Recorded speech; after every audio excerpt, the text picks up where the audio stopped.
Hello, everybody there at the State Department and Secretary Blinken. Very happy to know that you are joining us at some point today. This is a very special day in the life of Tibetans. Losar, their New Year's, is much more than just a kind of a revel celebration.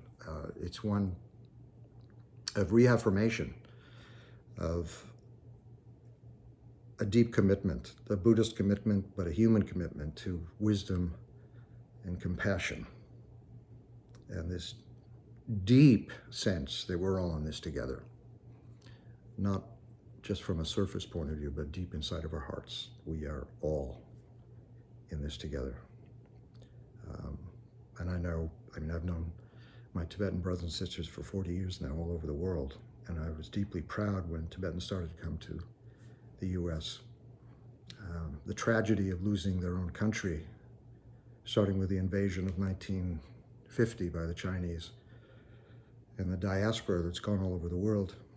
The Tibetan community has become very strong here in the U.S. with tens of thousands of Tibetans here who have brought the idealism, I think, that maybe the U.S. started with. And I've said this before, but one of my most moving moments as a U.S. citizen was to be in the rotunda, this magical place in Congress, kind of our Sistine Chapel, where His Holiness the Dalai Lama received the Congressional Gold Medal and received it from President Bush, but all the Republicans were there, the Democrats were all there, the current speaker was there. Last year's leader of the Senate was also there. And everyone spoke beautifully on both sides of the aisle. And there was a sense that in this moment, the higher ideals were embraced by everyone. Labels weren't relevant anymore. Speaking of the higher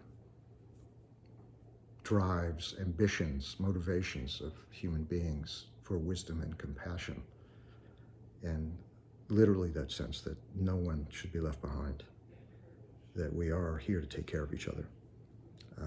When His Holiness spoke, I think everyone was in tears. And again, this feeling that this is what America is supposed to be. In that moment, the Dalai Lama was the first among Americans.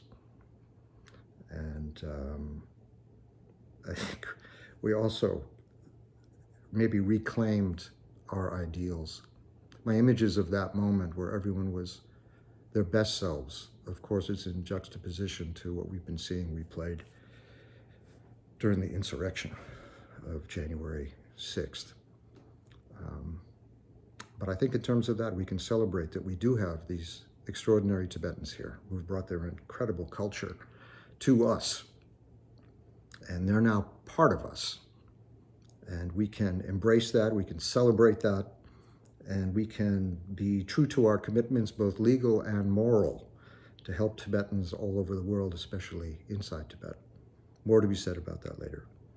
But thank you very much for celebrating this moment of Losar New Year's for our Tibetan brothers and sisters.